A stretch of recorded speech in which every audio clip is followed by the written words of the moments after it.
Welcome to Power Yourself, where I talk about the most important topic in the world, you.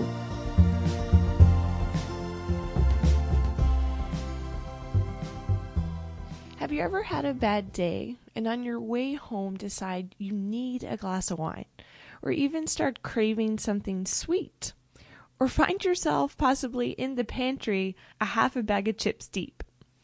Sometimes we unconsciously associate those things with feeling better, almost like it offers you some comfort or a burst of pleasure in those rough days.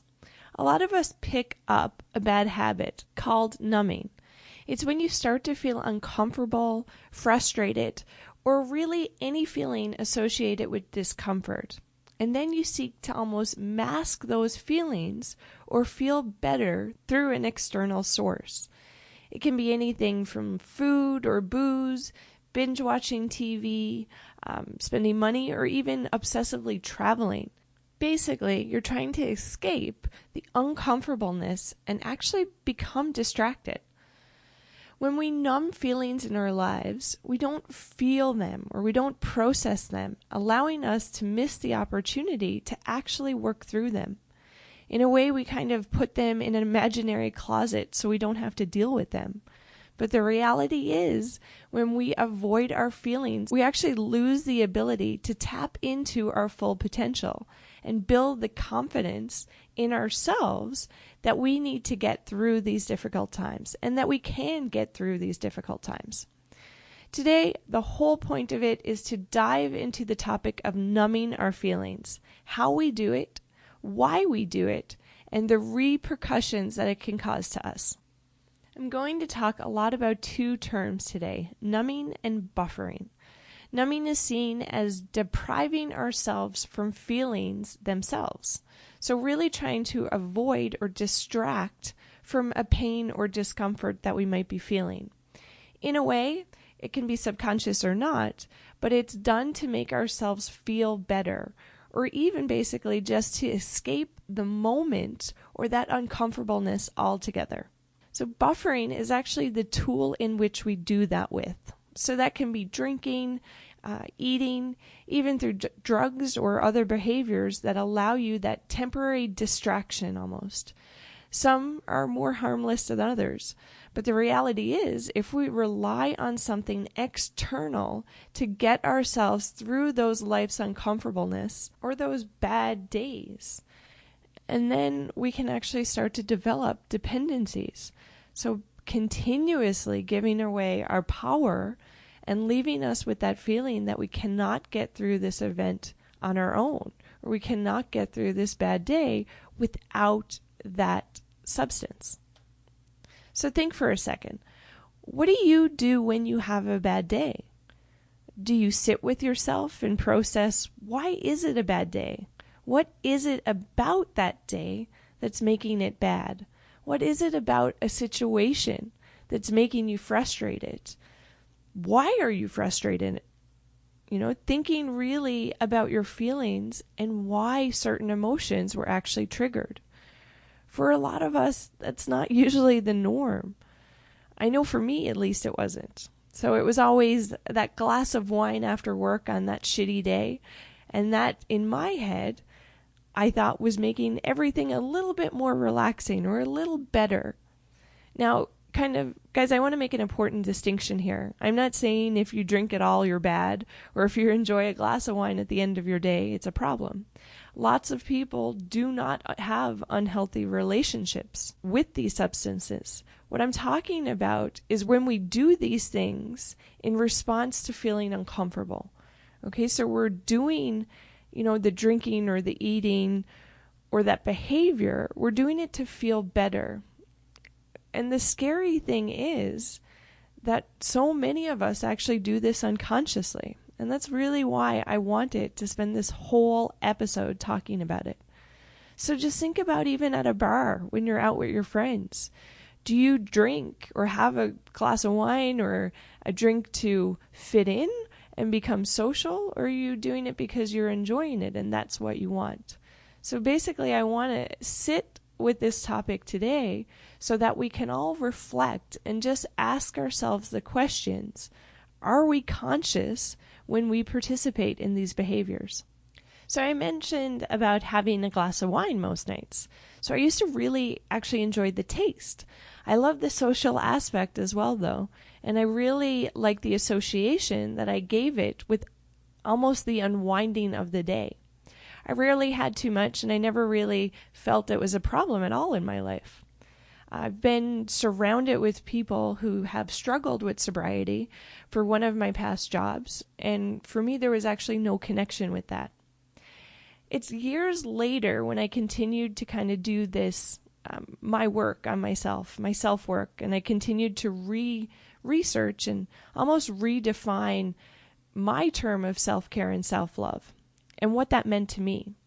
I was actually listening to one of my favorite podcasts, and that's The Life Coach with Brooke Castillo. She broached the topic of numbing, and it really got me analyzing some of my behaviors. It was through that episode that I really started redefining what was acceptable and what that actually looked like for me. After I listened to that episode, which I viewed as highly impactful, and guys, I just want to mention here that episode, it's called Stop Over Drinking. Okay, it was a 3-part series that she did with her podcast, and I'm pretty sure it was episode number 116. So I'd highly recommend it. And again, the podcast that I'm referring to is Brooke Castillo, the life coach with Brooke Castillo. She offers a whole lot of amazing insight on the topic, and she really goes into a lot more detail than I'm going to today. So if this topic interests you at all, I would highly encourage you to check it out.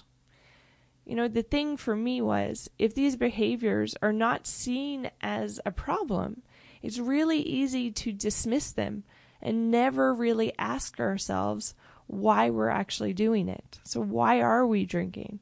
Why are we having, that extra piece of chocolate cake when we're really not hungry?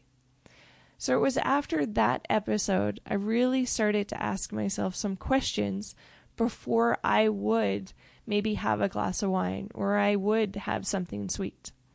Why did I want the glass of wine? I'd start to ask myself. Am I trying to avoid a feeling of discomfort? Or am I trying to mask some kind of emotion or bad day? Am I drinking to actually distract myself and maybe feel better? Or am I drinking to actually fit in socially so I don't feel out of place? And the thing was, as I started to ask myself these questions, I started to increase my awareness with some of my unconscious behaviors. So I would say the biggest takeaway for me for that life coach episode, it was developing my own standards. If I was having a bad day and said I needed something, or answered yes to one of my questions that I had set up, then I wouldn't actually do it. So it was a commitment that I had to make to myself. I would try and really be conscious of my behaviors, making sure I didn't just rely on something else, something external, to occupy me or give me that temporary distraction for myself. For me, the reason is I wanted or I needed to really develop more confidence in myself to be able to deal with those crappy moments and days without depending on anything else. I knew I always had that power, but sometimes we just make it so easy to numb and not do that self-work.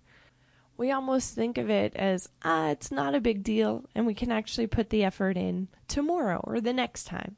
Or sometimes it's actually really unconscious. I used to find I did this with food a lot more. So maybe I'd be having an uncomfortable moment or thought, and I'd reach for food. I never even noticed I was actually an emotional eater until I started really doing my self-work. I have been extremely lucky, and I've never had to battle with weight or addiction. So stuff like this really flew under my radar.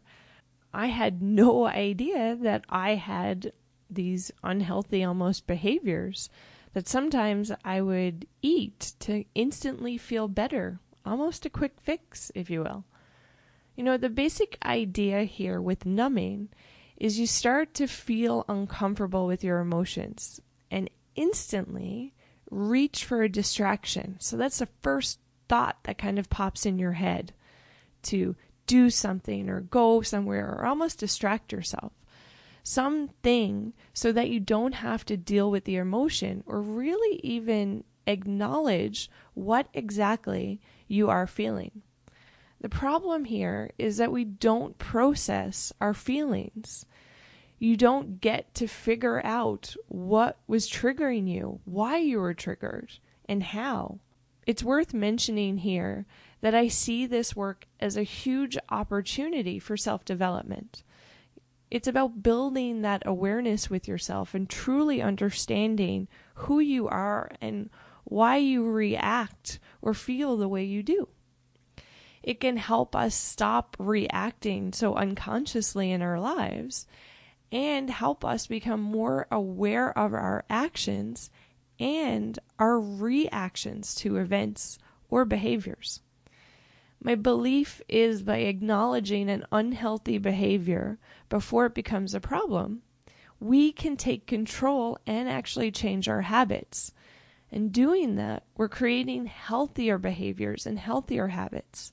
And we're teaching ourselves how to deal with our emotions and how to avoid from numbing our life away and really, truly being awake.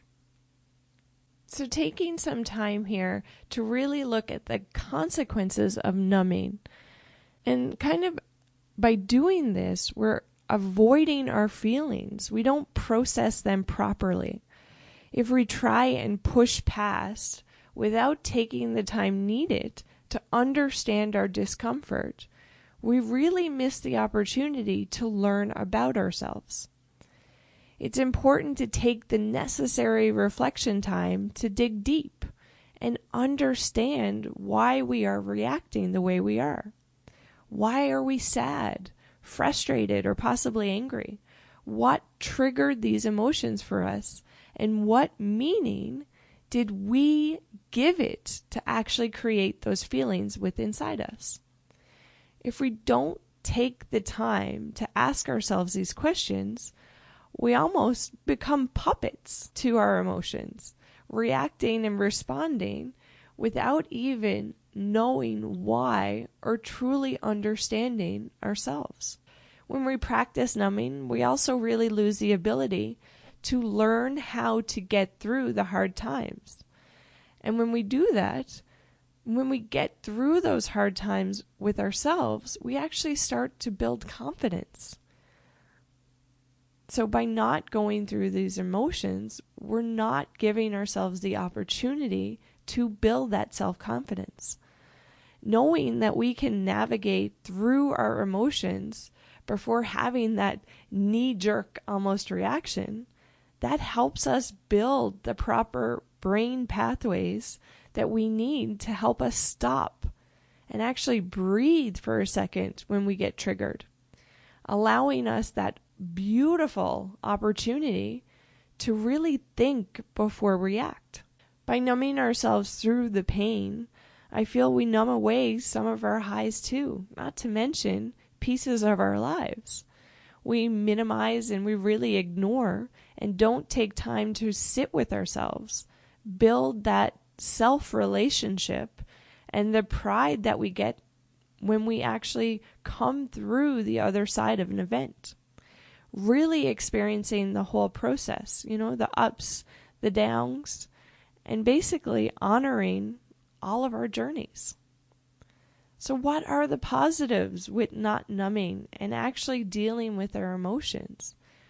It's about taking that time to be aware of our actions, allowing you to acknowledge when you are trying to avoid.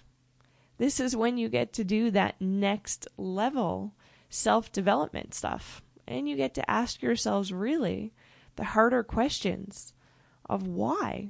Why are we avoiding? Why are we agitated? Why are we reacting? Why am I feeling sad? Why am I annoyed or frustrated at that situation? Basically, why am I triggered by this person or their actions? Through this process, that's how we become more self-aware, like I mentioned. And we really start to know and understand ourselves instead of guessing our way through it, almost dismissing it.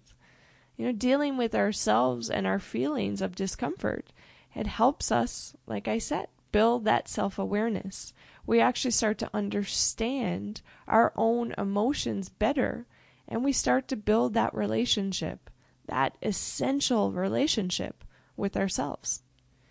When we do this work and still get triggered and become frustrated, it's actually easier to do that self-reflection and to look internally instead of pointing the finger and blaming others for why we're upset or why we're having a bad day. It allows us to be active in our life and really understand and be aware as we're showing up in the world. It kind of turns out when we're doing this work to help us with our relationships with others too. We don't react as harshly or almost unconsciously. We really start to take control, or at least acknowledge, our own reactions or our own emotional reactions, allowing us to admit almost and be aware when we actually reacted poorly in a situation. Not only will that obviously help with our relationships and by being vulnerable and admitting when we've reacted wrong, but it also allows us to start showing that genuine empathy when others fail to show up for themselves and they instead want to be disconnected or they choose to numb their way through it. We start to really realize how hard it is, and as much as we try, we actually don't always succeed. So our expectations of others become a little more gentler, and we start to empathize with their struggles, and maybe when they have a bad day and react on us. Not excusing it at all, but just allowing us to really empathize and show that compassion with each other. So imagine a place for a second where somebody reacts really unconsciously mean to you, and how that can bring up some feelings. So instead of being or really feeling triggered and almost fueling that situation into an explosive situation, imagine being able to show that person support instead, showing empathy and really recognizing that they too are just trying to get through the situation. Maybe not, healthy, or maybe not doing it the best way they can, but the best way they think they can possibly in that moment. Now, I'm not saying, guys, that all your struggles are going to be solved and you're never going to react unconsciously again. It takes a lot of work here. The goal is to try and actually be more conscious with our behaviors and actions. It's about showing up and really trying to be the best version of you. So maybe that starts with developing your own set of standards and maybe questions that you can ask yourself when you're having a bad day to almost ensure that your actions are really conscious. So you can think of this as it's almost trying to rewire your brain in a way to stop, and really ask the questions before you act. Not impossible. It's just going to take a lot of practice and a lot of holding yourself accountable. So on those bad days, choosing not to maybe do that distracting behavior, choosing not to numb your way through it and get that quick fix to feel better, that quick, maybe glass of wine, or that purchase of a trip, or maybe purchase of something to feel good.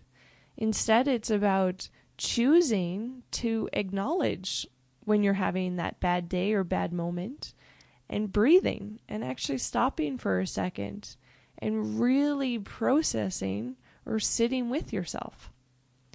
So for me, it's not always conscious, it wasn't a one-time thing that I no longer ever have to work at. sometimes I actually still catch myself with the thought of it, having a bad day and being like, oh, I really want that chocolate. Or, sometimes I could be talking on the phone and not even acknowledge I'm having, a bad feeling or being triggered somehow, and just start eating maybe nuts. I used to always have nuts in my desk. So it's about, waking up almost before you're, let's say, 2 spoonfuls into the Nutella jar.